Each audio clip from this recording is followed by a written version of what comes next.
سڵاو بینەرانی خۆشەویستی تەلەڤیزیۆنی کۆمەڵە لەگەڵتاندان بۆ پێشکەشکردنی گەشتی هەواڵەکانی ئەمڕۆی پێنجشەمە سەرتاش سەردێڕی گرنگترین درێژەی سەرکوتی ژنان لە ڕۆژهەڵاتی کوردستان بەرەسەندنی دیاردەی زبڵگەردی و منداڵانی کار لە ڕۆژهەڵاتی کوردستان لە ئەستۆگرتنی کەفالەتی پەخشان عەزیزی وەریشە مرادی و شەریفە محەممەدی لە کانەدا چالاکی ژنانی باکووری کوردستان بە بۆنەی 8 مارس گیان لە دەستدانی 12 کەس بەهۆی هێرشەکانی تورکیا لە ڕۆژئاوای کوردستان ناڕەزایەتی کرێکارانی شاغڵ لە شیرکەتی ئاو و ئاوەڕۆیی ئەندیمەش و دۆخی خراپی شۆفێران و بەرزبوونەوەی ئاماری قوربانیانی ڕووداوی هاتوچۆ لە ئێران.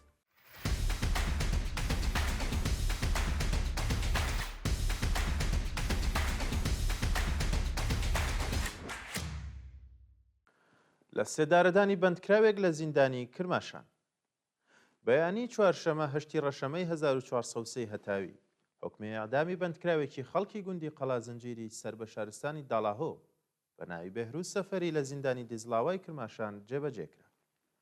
بە پێی زانیاریەکان بەهروز سەفەری تەمەن 34 ساڵ پەیڕەوی ئاینی یارسانە و پێشتر بە تۆمەتی کوشتنی بانقەس دەست بەسەر و دواتر لەلایەن دەستگای قەزای ڕژێمەوە بە ئەعدام مەحکوم کرابوو. شایانی باسە کە هەندێک لە سەرچاوەکانی هەواڵ باز لە ئەعدامی چەند بەندکراوێکی دیکە لە زیندانی دزلاوە دەکەن بەڵام هێشتا پشتڕاست نەکراوەتەوە.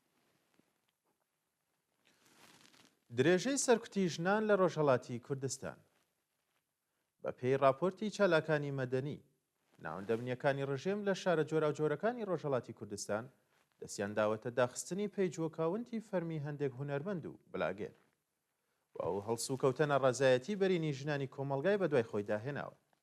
بە وتەی سەرچاوەکانی هەواڵ هەندێک ژنی گۆرانی بێش و ژەنیاری مۆسیقا کە لە تۆڕە کۆمەڵاتیەکاندا چالاکن پەیجەکانیان لە ئینستاگرام داخراوە و ئەو ئارێژگەرانەی لە ڕێگەی مۆدێلەوە تەبلیغ بۆ جلوبەرگی بووک و کەسابەتیان دەکەن خراونەتە ژێر گوشار بۆ ئەوەی وێنەی ژنانی بێحجاب بڵاو نەکەنەوە. گوشارەکانی حکومەت لە حاڵێکدایە کە بەشێکی زۆر لە ژنانی کۆمەلگا لە ڕێگەی هونەر و ئارایشگەریەوە بەژێوی ژیانیان دابین دەکەن بەڵام ڕژێمی کۆنەپەرستی ئیسلامی نایەوێت بە هیچ شێوەیەک ژن لە کۆمەلگادا دەربکەوێت. پەرەسەندنی دیاردەی زبڵگەردی و منداڵانی کار لە ڕۆژهەڵاتی کوردستان بە پێی وێنانەی بەدەستمان گەیشتووە دیاردەی زبڵگەردی و منداڵانی کار بە شێوەیەکی بەرچاو لە شارەکانی ڕۆژهەڵاتی کوردستان و ئێران پەرەیسەند بوو. تەمەنی و منداڵانەی لە نێو سەتڵی زبڵدا بە دوای پاشماوەدا دەگەڕان بۆ 5 ساڵ دابەزیوە. بڵاوبوونەوەی و دیمەنانە گەندەڵی و ناکارامەیی دەسەڵاتی کۆماری ئیسلامی نیشان ئەدات کە چۆن کۆمەلگای تا ئاسی داڕمانی کۆمەڵایەتی گەیاندووە.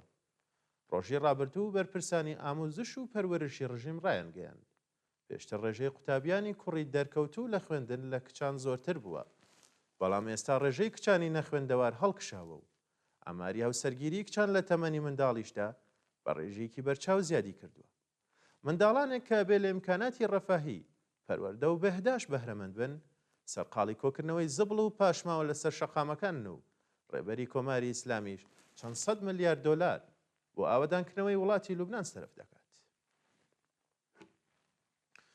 لە ئەستۆگرتنی کەفالەتی پەخشان عەزیزی وریشە مرادی و شەریفە محەممەدی لە کەنەدا سیاسەتمەدارانی ئایالەتی مۆنتراڵی کانەدا ڕۆژی چوارشەمە هەشتی ڕەشەمە لە کۆبوونەوەیەکدا وێ ڕایئیدانەکردنی ئەعدامی بەندکراوان لەلایەن کۆماری ئیسلامی کەفالەتی سیاسی پەخشان عەزیزی وریشە مرادی و شەریفە محەممەدیان لە ئەستۆگرت. لە کۆبوونەوەی ڕۆژی ڕابردوودا سیاسەتمەدارانی کەنەدایی ڕۆبا غەزەڵ ئەندامی کۆمەلگای میلی مۆنتراڵ کەفالەتی وریشە مرادی ئەلێکسەندەر بلوریز نوێنەری مەجلیسی ئەوامی کەنەدا کەفالەتی پەخشان عەزیزی و جولی میاویل دووشەن سیناتۆری مەجلیسی سینای کەنەدا کەفالەتی شەریفە محەممەدی لە ئەستۆگرت. سیاسەتمەدارانی کەنەدایی وێ ڕای پاڵپشتی لەو سێ بەندکراوە خوازیاری هەڵواشانەوەی سزای سێدارە و ئازادیان لە زیندان. چالاکی ژنانی باکووری کوردستان بە بۆنەی 8 مارس ڕۆژی چوارشەمە هەشتی ڕەشەمەی 1430 هەتاوی ژنانی باکووری کوردستان لە چەند شاری تورکیا بە بۆنەی 8 مارس ڕۆژی جیهانی ژنان چالاکیان ئەنجامدا. بە پێی راپۆرتەکان ئەندامانی حزبی بەرابەری و دیموکراسی گەلان مەجلیسی ژنانی ناوچەی دموکراتیەکانی و و ڕێکخراوی ژنانی کرێکاری لە شارەکانی وان، ئانکەرا، ئەدەنا و ئامەد لە چەند کۆبوونەوەی جیاجیادا پێشوازیان لە ڕۆژی 8 مارس ڕۆژی جیهانی ژنان کرد. بەشداربوونی ئەو چالاکیانە وێ ڕای پیرۆزباییکردنی 8 مارس خوازیاری یەکگرتووی ژنانی تورکیا و جیهان لە بەرامبەر توند و تیژی و کللتوری پیا و سالاری بوون. گیان لە دەستدانی 12 کەس بەهۆی هێرشەکانی تورکیا لە ڕۆژئاوای کوردستان. ڕۆژی چوارشەمە 8 ڕەشەمە فڕۆکەکانی دەوڵەتی داگیرکەری تورکیا ناوچەکانی ڕوشید و شەدادیان لە باشووری کانتۆنی حەسەکە بە چڕی بۆردەمان کرد و بەو هۆیەوە 12 کەس گیانیان بەخت کرد. بە وتەی بەرپرسانی خۆبەڕێوەبەرایەتی ڕۆژئاوای کوردستان، فڕۆکەکانی دەوڵەتی فاشیستی تورکیا چەند ناوچەی مەدەنی و نیزامیان کردوتە ئامانج و لە ئەکامی و هێرشانەدا 4 شەرفانی سووریای دیموکراتیک و 8 کەسی مەدەنی کە 6یان کرێکار و 2 کەسیان شوان بوون گیانیان بەخت کردووە. کۆبوونەوەی خانشینکراوانی شیرکەتی فڕۆکەوانی هۆما لە تاران. خانشینکراوانی شەرکەتی فڕۆکەوانی هۆمای تاران ڕۆژی چوارشەمە 8 ڕەشەمە لە بەردەم وەزارەتی تەعاوندا کۆبوونەوە. خانشینکراوانی بەشدار لەو کۆبوونەوە بە وتنەوەی دروشم خوازیاری گەڕانەوەی داراییە تاڵان کراوەکانیان بۆ سندوقی خانشینی پرسنۆلی هۆما بوون و ڕایانگەیان سەهمەکانی ئەو شیرکەتە لەلایەن ناوەندە دەوڵەتیەکانی دیکەوە دەستی بەسەردا گیراوە و خانشینکراوان لە دۆخێکی سەختدا دەژین. بە وتەی یەکێک لە خانشینکراوەکان بڕیارە هەڵەکانی حکومەت بۆ ڕادەستکردنی شیرکەتی فڕۆکەوانی چابەهار لە شیرکەتی هۆما بۆ هۆڵدینگی ئاتیەی سەبا زیانی بە 10,000 کارمەند و 13,000 خانشین گەیاندووە. ناڕزایەتی کرێکارانی شاغڵ لە شیرکەتی ئاو و ئاوەڕۆی ئەندیمەشک. کرێکارانی شاغڵ لە شیرکەتی ئاو و ئاوەڕۆی ئەندیمەشک ڕۆژی چوارشەمە 8 ڕەشەمە بۆ جارێکی دیکە دژبەنەدانی داخوازیەکانیان کۆبوونەوە.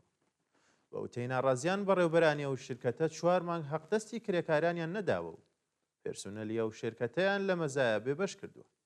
کرێکارانی ناڕازی بە وتنەوەی دروشم خوازیاری پەرداختی جێژنانە، پاداشت و ئیزافەکاری بوون و ڕایانگەیان بەهۆی نەدانی حەقی بیمەکانیان بە ڕێکخراوی تەمینی اجتماعی تووشی کێشەی دەرمانی بوون. کوژران و چوونە کۆمای دووژن لە تاران و چەهرۆم. لە ڕۆژانی ڕابردوودا ژنێکی خەڵکی تاران لەلایەن کوڕەکەیەوە لە باخفەیز بە چەقۆ کوژرا و ژنێکی گەنجی خەڵکی شارستانی جەهرۆم لە وستانی فارسیش بە زەربەی گورزی هاوسەرەکەی چووە کۆما.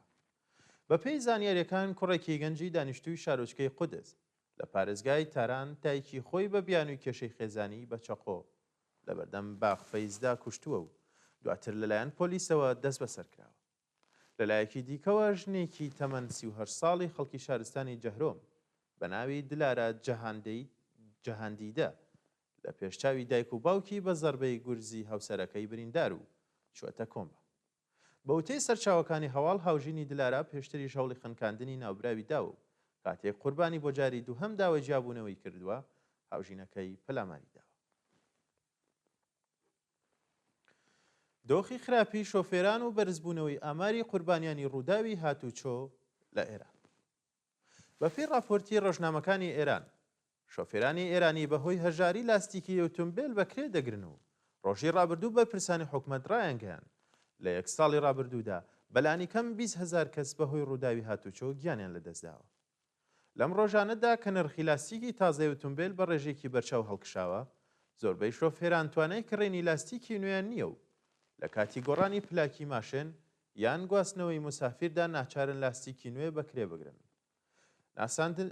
ناستانداربوونی ئۆتۆمبیلەکانی بەرهەمی نێوخۆش، خراپی ڕێگەوبان، گرانی لاستیک و پارچای یەکدەگی ئۆتۆمبیل بووەتە هۆی بەرزبوونەوەی ئاماری قوربانیانی ڕووداوی هاتوچۆ و تەنیا لە ساڵی ڕابردوودا 20,000 کەس بەهۆی ناکارەمەیی حکومەت لە جادەکانی ئێراندا بوونەتە قوربانی.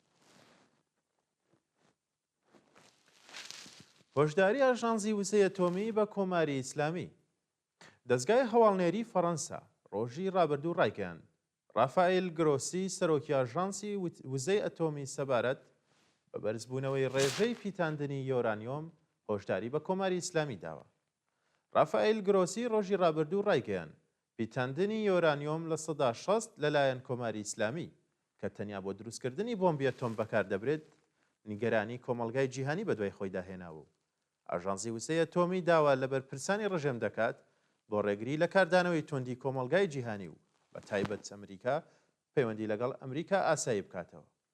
شایانی باسە کە لە ڕۆژانی ڕابردوودا وەزارەتی خەزانەداری ئەمریکا چەندین شرکەتی ئێرانی، چینی و هۆنگ کۆنگی بە هۆی دابینکردنی پارچەی پەهباد و موشک بۆ کۆماری ئیسلامی تەحریم کردووە. بڵاوبوونەوەی نەخۆشیێکی دەگمەنگ لە وڵاتی کۆنگۆ دوایین هەواڵ. بە دوای گیان لە دەستدانی 50 کەس لە وڵاتی کۆنگۆ ڕێکخراوی بەهداشتی جیهانی سەبارەت بە بڵاوبوونەوەی نەخۆشیێکی دەگمەن لە سەرانسەری ئەفریقا و جیهان هۆشداریدا. بە وتەی ڕێکخراوی بەهداشتی جیهانی نیشانەکانی ئەو نەخۆشیە زۆر نایابوو دەگمەن و کاناسانی بەهداشت و دەربان هێشتانەیان توانیوە هۆکارەکەی شناسایی بکەن. بە پێی راپۆرتی دەستگای هەواڵنێری فەڕەنسا ئەو نەخۆشیە هاوشێوەی کۆرۆنا لە ماوەیەکی کورتدا بڵاو دەبێتەوە و جیاوازیەکەی ئەوەیە کە توشبووانی ئەم نەخۆشیە لە ماوەی چەند سەعاتێکدا دەبرێت. بینەرانی خۆشەویست هەواڵەکانتان پێشکەش کرا کات و ساتێکی خۆش بۆ هەموو.